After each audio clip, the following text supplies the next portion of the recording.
नमस्कार दोस्तों, स्वागत है आपका पोल खोल में एक बार फिर से। मैं जसबीर आपका स्वागत करता हूं।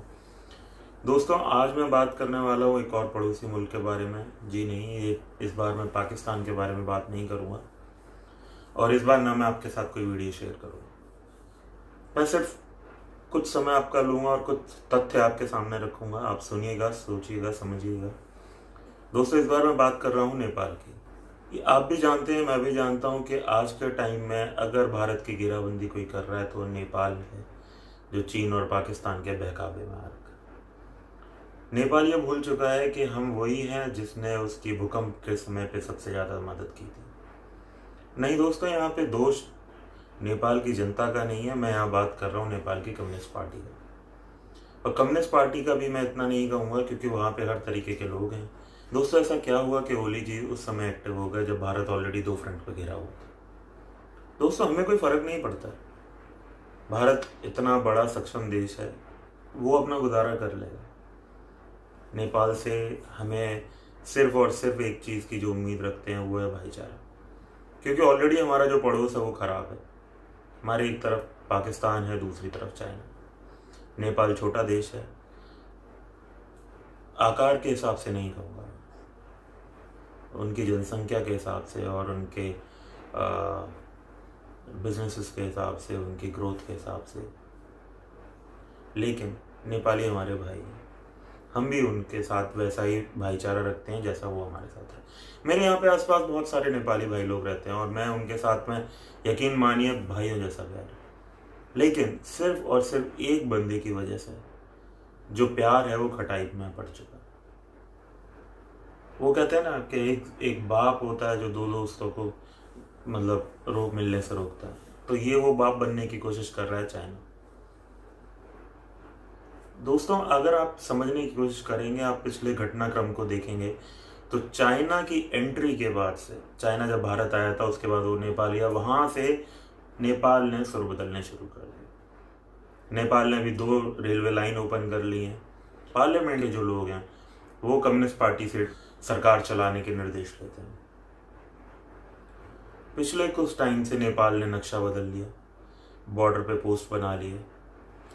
बिहार में भी अपनी जगह पे क्लेम करता है। हमारे एक बिहारी भाई को मार दिया, पानी रोकने की कोशिश। मतलब ऐसे अगर मेरे से पूछा जाए तो ऐसे बहुत सारे इंसिडेंट हुए जहाँ पे नेपाल सरकार ने हम लोगों के खिलाफ, मतलब भारत के खिलाफ, पर्टिकुलर भारत के खिलाफ जो है वो अपना प्रोपेगेंडा और अपनी मशीनरी को एक्टिव कर दिया। दोस्तों, एक चीज़ आपको अगर मैं बताऊं तो ये शायद आप पहली बार आप सुनी, पाकिस्तान ने अप्रोच किया चाइना और नेपाल की मीटिंग का। अब ये एक तरीके की घेराबंदी करना चाहते हैं, लेकिन नेपाल की सरकार को पता होना चाहिए कि जो नेपाल की जनता है वो उनके अगेंस्ट हो चुकी है। सबसे बड़ी वजह है आर्थिक मंदी, बेरोजगारी और साथ ही साथ जो दिक्कत आ रही है वो आ रही है कोविड की।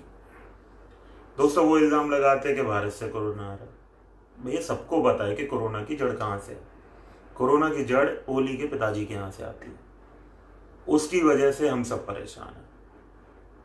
लेकिन भारत के पे इल्ज़ाम लगाने में उसे ओली जी को वक्त नहीं लगता। दूसरी वो बात बोलते हैं कि भारत आंतरिक मामलों में उनकी दखल करता। भैया, हमने तो कुछ बोला ही नहीं। आपके खुद की जनता आपके अगेंस्ट है। हमने क्या कहा आपसे?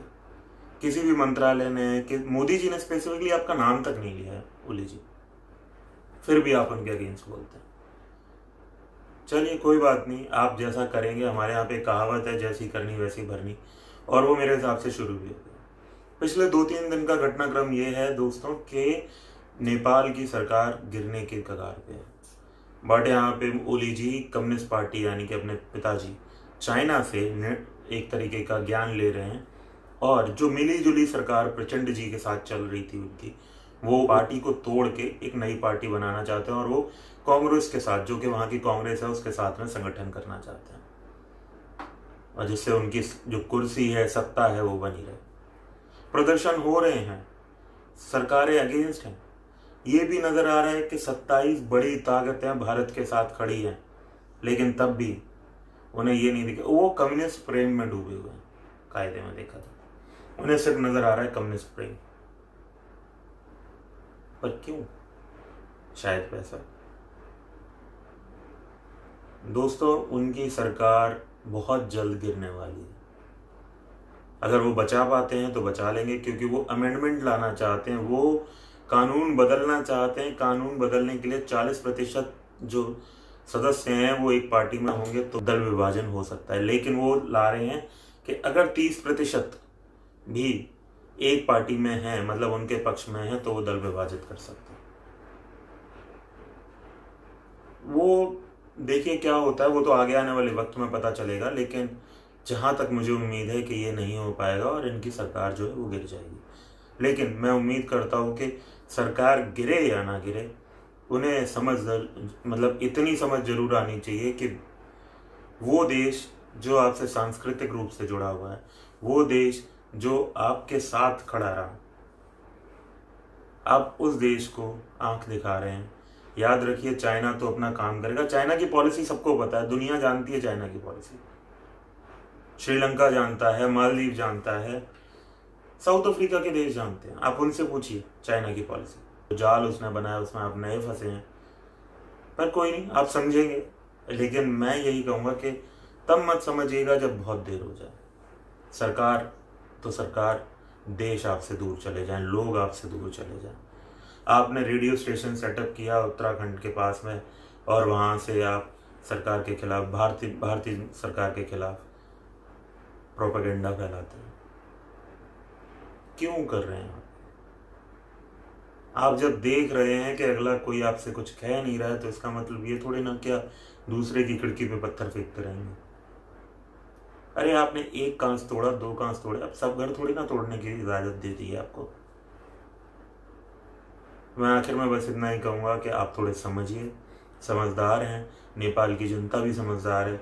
उन्हें भी देखना चाहिए कि वो देश जो आप लोगों के साथ खड़ा है, आप लोगों को भी पता है कि दूसरा देश, मतलब अगर आपके रेमिटेंस जो कि बाहर के देशों से आने वाली आए, तो भारत उसमें दूसरा देश है। आपके कई सारे भाई लोग यहाँ आते हैं, काम करते हैं। हम वहाँ जाते थे, कोई बॉर्डर नहीं था, कोई कुछ नहीं था। मैं खुद गया हूँ नेपाल। फिर क्यों ये बॉर्डर वगैरह, ये सब क्यों? जो प्यार है उसे बना रहने दें।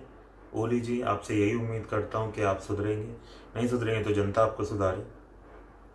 मैं इसी के साथ अपने इस कार्यक्रम को इधर पे बंद करता हूँ, अपने इस शो को क्लोज करता हूँ।